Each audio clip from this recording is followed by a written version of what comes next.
College football is broken. Teams are racking up flight miles like Delta Diamond members. Transfer portal, no regulations. Coaching carousel, no rules. Playoffs and bowl games are a disaster, and the entire postseason is a mess. We can't correct all of this in 10 minutes, but let's start somewhere. We need some regulations and stability. Fixing conferences would give us a structure, a foundation. So let's dive into it. Notre Dame is 10-2. They're good, but not good enough. Alabama stays, Miami stays. No conference final or signature wins. Notre Dame is out. Before we start, let's talk about this Notre Dame situation. Let's use a hypothetical example from the NFL. We all know these four teams make up the AFC East. Let's say the Patriots sign a deal with ABC, become independent, and remove themselves from the AFC East. They get to schedule whoever they want. Now, what if the Bills and Patriots are both 13-4 to finish the season? How would we rank them in the playoffs? Especially if the Bills and Patriots only played each other once, and the Bills won that game head-to-head. Switch the logos to Miami and Notre Dame, and then think about it. Notre Dame is a great team, probably playing better than Alabama and Miami right now, but they aren't in a conference. It's clear the committee doesn't care about their NBC deal. Are we supposed to penalize Alabama for being forced to play a top 5 team that they had already beat once? Or Miami with that head-to-head win over Notre Dame? Also, the fact that they denied a bowl game with no penalty is part of the issue. The Big 12 is making teams like Kansas State and Iowa State pay $500,000 for denying bowl games. And then we get a Sun Belt Conference matchup in the Birmingham Bowl. Can't wait to watch that one. For this entire project, we follow 4 simple rules. Geography matters. No more cross-country leagues. We're keeping teams regional.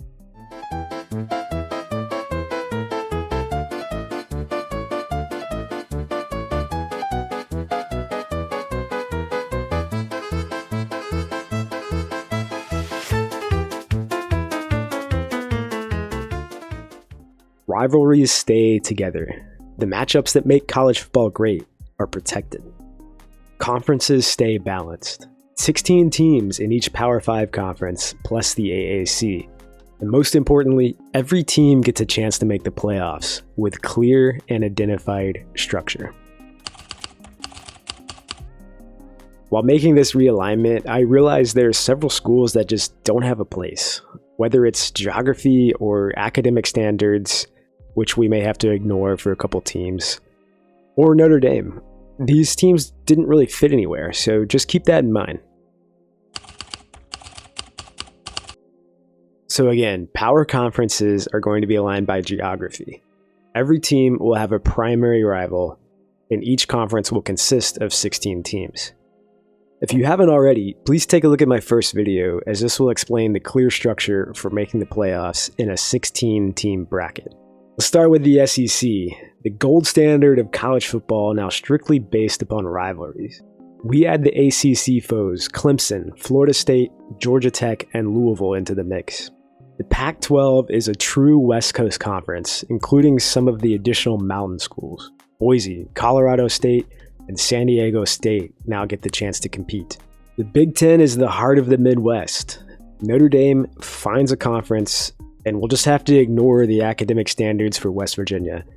After all, a famous Ohio State quarterback once said, "They are here to play football, not play school." The ACC, it mostly makes sense. I mean, it's the Atlantic Coast Conference. No more Texas and California. I'll explain FIU later in the video, but I had to throw a 16th team in there. Notice the Wanderer teams highlighted, as this is where I think they belong, but certainly can raise some questions. Let's start in the Big 12. My idea here is that this will be a hybrid conference. 12 stable teams, all from Texas, and states directly above to the north. Then we add the top 4 conference winners out of the group of 5. Let them play for 2 years with a hybrid Big 12 conference schedule, then reevaluate. I'm not entirely sure how well this idea will work, but it's something to consider. I believe the SEC is the most clear conference with this format.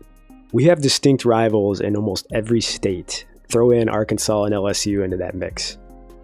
All these teams are within a southeastern circle, and the farthest travel distance is about 1,000 miles from Gainesville, Florida to Fayetteville, Arkansas. There's absolutely no reason for Arizona, Oregon, and the Washington State schools to be in different conferences. Even throw in Colorado and Colorado State here. Remember Stanford's absurd travel schedule? Now here are all the 15 destinations they will travel to. Also, maybe we can finally add a logo for the Pac-16 this time. We should really work on renaming these conferences. Remember when the Big Ten had 11 teams? Then 14, then 18 or whatever it is now?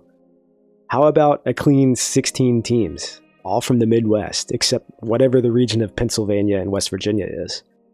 And yes, welcome to a real conference, Notre Dame. It's time to stop being the unicorn of college football. The current Big Ten map is basically the entire United States. Now it actually includes a geographic region again. Look at how nice this is.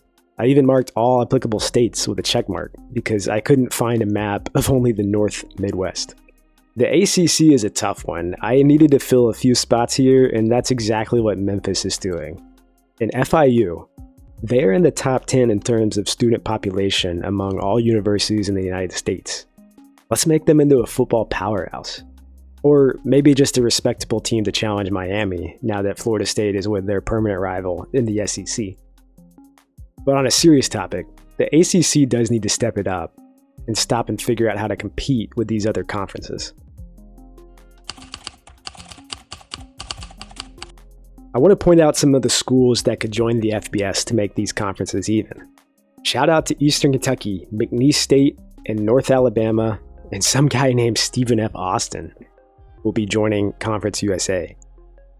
The MAC is the most stable conference and will never change. We threw UMass out of there, kept the original 12 teams that you can find on NCAA 06, and that's how it'll be. Welcome back Idaho to the FBS, along with the Montana schools and Portland State to round out the Mountain West. The Sun Belt will remain relatively unchanged, but with only 12 schools.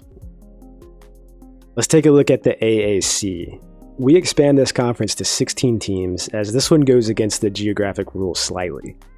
Lots of these teams have bounced around conferences, are new to the FBS, we throw in the academy schools here, and UAB even deleted their football team basically, but now they're back. Let's use this conference to talk about potential quadrants and scheduling. In this example, we can break this down to 4 quadrants, all from respected regions, and stabilize conference scheduling. The big debate will be divisions or quadrants. We've had divisions before in college football, so let's try something new, and here's where we will explain. Using the AAC example, Air Force would play all 3 teams in their quadrant every year. Then they would play 2 teams from each other quadrant, resulting in a 9-game schedule. We would balance it out to 5 home games and 4 road games.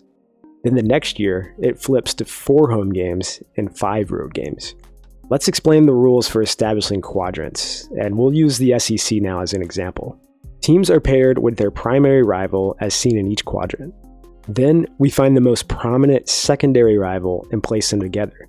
I would say this is Alabama and Tennessee, or Georgia and Florida.